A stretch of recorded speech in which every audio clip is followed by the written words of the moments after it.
বেরাদান ইসলাম, আল্লাহ রাব্বুল আলামিন পরওয়ারদিগার আলম বললেন যে আল্লাহ বেমিসাল, আল্লাহর কিতাব বেমিসাল, নবী বেমিসাল, নবীর সাহাবা বেমিসাল, নবীর বাবা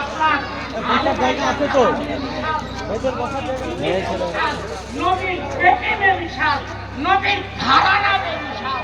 তাই ইনারা আজকে যে শফিউল্লাহ এখানে শুয়ে আছেন, ইনারা ওই দরবার থেকে এসছেন, ওই দরবার থেকে এসছেন, যার জন্য ওনাদের মাকামকে আল্লাহ উচ্চ করে দিয়েছেন। আজকের এনারা কাউকে দাওয়াত দিতে যায় না। বেরাদান ইসলাম আমরাও যেমন কোরআন বিশাল, নবী বিশাল, এটা ওনার উম্মত আমরা উম্মত বিশাল। কেন বিশাল? এই জন্য বিশাল উম্মত আমরা। এই কোথার থেকে, এই নিসবাত কোথার থেকে মিলল? নবীর দরবার থেকে।